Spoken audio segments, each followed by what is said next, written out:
شروع اللہ کا نام لے کر جو بڑا مہربان نہایت رحم والا ہے۔ صاد، قسم ہے قرآن کی جو نصیحت سے پر ہے کہ تم حق پر ہو، مگر جو لوگ کافر ہیں وہ غرور اور مخالفت میں پڑے ہیں۔ ہم نے ان سے پہلے بہت سی امتوں کو ہلاک کر دیا تو وہ عذاب کے وقت لگے فریاد کرنے، اور وہ چھٹکارے کا وقت نہیں تھا۔ اور انہوں نے تعجب کیا کہ ان کے پاس انہی میں سے ایک خبردار کرنے والا آیا، اور کافر کہنے لگے کہ یہ تو جادوگر ہے جھوٹا، کیا اس نے اتنے معبودوں کی جگہ ایک ہی معبود قرار دے دیا؟ یہ تو بڑی عجیب بات ہے۔ اور ان میں جو معزز تھے وہ چل کھڑے ہوئے اور بولے کہ چلو اور اپنے معبودوں کی پوجا پر قائم رہو، بے شک یہ ایسی بات ہے جس میں کوئی خاص غرض ہے۔ یہ بات کسی دوسرے مذہب میں ہم نے کبھی سنی ہی نہیں، یہ تو بالکل گھڑی ہوئی بات ہے۔ کیا ہم سب میں سے اسی پر نصیحت کی کتاب اتری ہے؟ اصل بات یہ ہے کہ یہ لوگ میری نصیحت کی طرف سے شک میں ہیں، بلکہ انہوں نے ابھی میرے عذاب کا مزہ نہیں چکھا۔ کیا ان کے پاس تمہارے پروردگار کی رحمت کے خزانے ہیں جو غالب ہے، سب کچھ عطا کرنے والا ہے؟ یا آسمانوں اور زمین اور جو کچھ ان میں ہے ان سب پر انہی کی حکومت ہے؟ تو چاہیے کہ رسیاں تان کر آسمانوں پر چڑھ جائیں۔ یہاں شکست کھائے ہوئے گروہوں میں سے یہ بھی ایک لشکر ہے۔ ان سے پہلے نوح کی قوم اور عاد اور میخوں والا فرعون بھی جھٹلا چکے ہیں، اور سمود اور لوط کی قوم اور بن کے رہنے والے بھی، یہی وہ شکست خوردہ گروہ ہیں۔ ان سب نے پیغمبروں کو جھٹلایا تو میرا عذاب ان پر آ واقع ہوا، اور یہ لوگ تو صرف ایک زور کی آواز کا جس میں شروع ہونے کے بعد کچھ وقفہ نہیں ہوگا انتظار کرتے ہیں، اور کہتے ہیں کہ اے ہمارے پروردگار، ہم کو ہمارا حصہ جلدی سے حساب کے دن سے پہلے ہی دے دے۔ اے پیغمبر صلی اللہ علیہ وآلہ وسلم، یہ جو کچھ کہتے ہیں اس پر صبر کرو، اور ہمارے بندے داؤد کو یاد کرو جو صاحب قوت تھے، بے شک وہ رجوع کرنے والے تھے۔ ہم نے پہاڑوں کو ان کے زیر فرمان کر دیا تھا کہ صبح و شام ان کے ساتھ تسبیح کرتے تھے، اور پرندوں کو بھی کہ وہ جمع رہتے تھے، ہر ایک ان کے آگے رجوع رہتا تھا۔ اور ہم نے ان کی بادشاہی کو مستحکم کیا اور ان کو حکمت اور فیصلہ کن خطابت عطا فرمائی۔ اور اے نبی صلی اللہ علیہ وآلہ وسلم، کیا تمہارے پاس ان جھگڑنے والوں کی بھی خبر آئی ہے جب وہ دیوار پھاند کر اندر داخل ہوئے؟ جس وقت وہ داؤد کے پاس آئے تو وہ ان سے گھبرا گئے۔ انہوں نے کہا کہ خوف نہ کیجیے، ہم دونوں کا ایک مقدمہ ہے کہ ہم میں سے ایک نے دوسرے پر زیادتی کی ہے، تو آپ ہم میں انصاف سے فیصلہ کر دیجئے اور بے انصافی نہ کیجیے گا، اور ہم کو سیدھا راستہ دکھا دیجئے۔ بات یہ ہے کہ یہ میرا بھائی ہے، اس کے ہاں 99 دمبیاں ہیں اور میرے پاس ایک دمبی ہے۔ یہ کہتا ہے کہ یہ بھی میرے حوالے کر دے، اور گفتگو میں مجھ پر حاوی ہو رہا ہے۔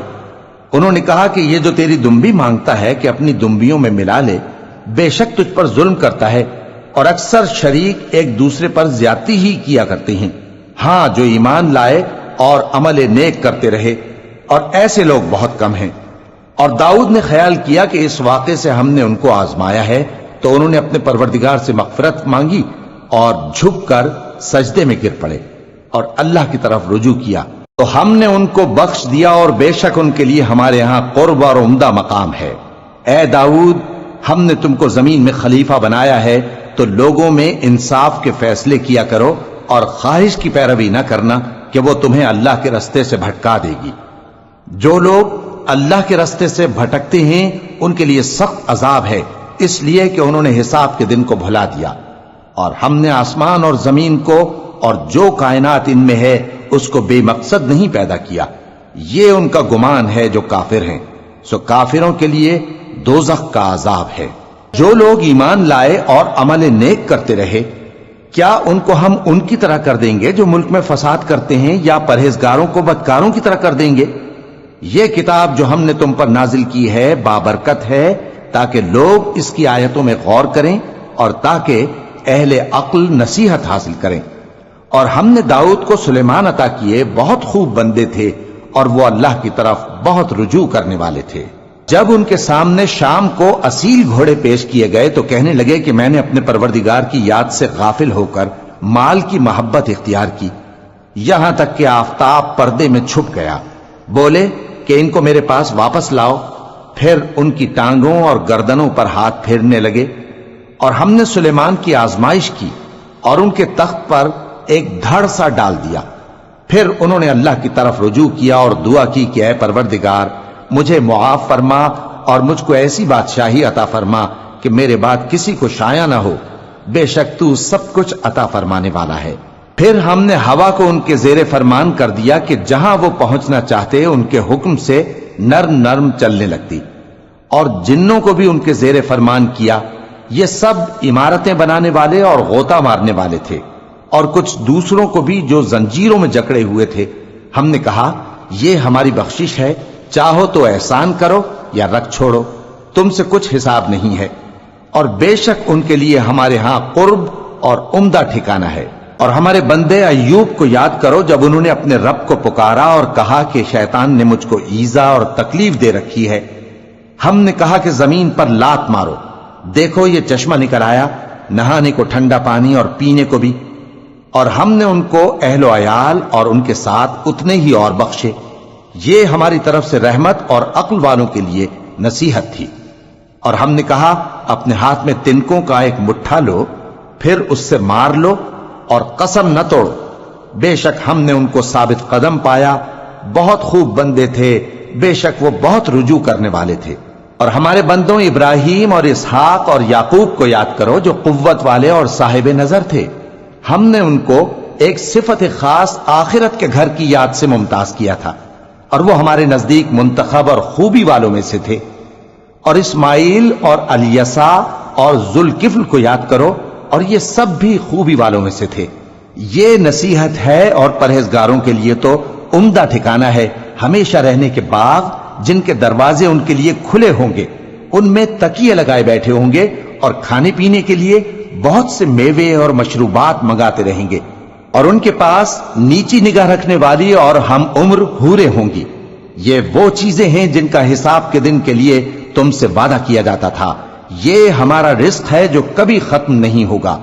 یہ نعمتیں تو فرمانبرداروں کے لیے ہیں، اور سرکشوں کے لیے برا ٹھکانہ ہے، یعنی دوزخ جس میں وہ داخل ہوں گے، اور وہ بری آرامگاہ ہے۔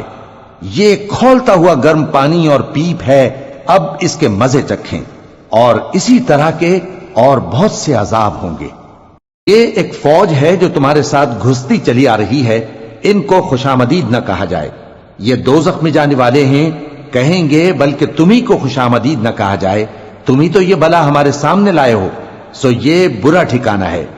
وہ کہیں گے اے پروردگار جو اس کو ہمارے سامنے لایا ہے اس کو دوزخ میں دگنا عذاب دے، اور کہیں گے کیا سبب ہے کہ یہاں ہم ان لوگوں کو نہیں دیکھتے جن کو ہم بروں میں شمار کرتے تھے؟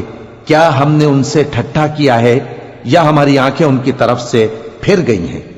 بے شک یہ اہل دوزخ کا جھگڑنا برحق ہے۔ کہہ دو کہ میں تو صرف خبردار کرنے والا ہوں، اور اللہ اکیلے اور غالب کے سوا کوئی معبود نہیں، جو آسمانوں اور زمین اور جو مخلوق ان میں ہے سب کا مالک ہے، غالب ہے، بخشنے والا۔ کہہ دو کہ یہ ایک بڑی ہولناک چیز کی خبر ہے جس کو تم دھیان میں نہیں لاتے۔ مجھ کو اوپر کی مجلس والوں کا جب وہ جھگڑتے تھے کچھ بھی علم نہ تھا، میری طرف تو یہی وحی کی جاتی ہے کہ میں کھلم کھلا خبردار کرنے والا ہوں۔ جب تمہارے پروردگار نے فرشتوں سے کہا کہ میں مٹی سے انسان بنانے والا ہوں، جب میں اس کو درست کر لوں اور اس میں اپنی روح پھونک دوں تو اس کے آگے سجدے میں گر پڑنا، سو تمام فرشتوں نے سجدہ کیا مگر ابلیس کہ وہ اکڑ بیٹھا اور کافروں میں ہو گیا۔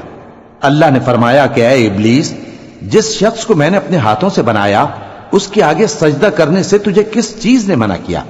کیا تو غرور میں آ گیا یا اونچے درجے والوں میں تھا؟ بولا کہ میں اس سے بہتر ہوں کہ تو نے مجھ کو آگ سے پیدا کیا اور اسے مٹی سے بنایا۔ فرمایا بس یہاں سے نکل جا، تو مردود ہے اور تجھ پر قیامت کے دن تک میری لعنت پڑتی رہے گی۔ کہنے لگا کہ میرے پروردگار، اچھا تو مجھے اس روز تک کہ لوگ اٹھائے جائیں مہلت دے۔ فرمایا کہ تجھ کو مہلت دی جاتی ہے اس روز تک جس کا وقت مقرر ہے۔ کہنے لگا کہ مجھے تیری عزت کی قسم، میں ان سب کو بہکاتا رہوں گا سوائے ان کے جو تیرے چنے ہوئے بندے ہیں۔ فرمایا ٹھیک ہے، اور میں ٹھیک ہی کہتا ہوں کہ میں تجھ سے اور جو ان میں سے تیری پیروی کریں گے سب سے جہنم کو بھر دوں گا۔ اے پیغمبر، کہہ دو کہ میں تم سے اس کا صلہ نہیں مانگتا اور نہ میں بناوٹ کرنے والوں میں ہوں۔ یہ قرآن تو اہل عالم کے لیے نصیحت ہے، اور تم کو اس کا حال کچھ وقت کے بعد معلوم ہو جائے گا۔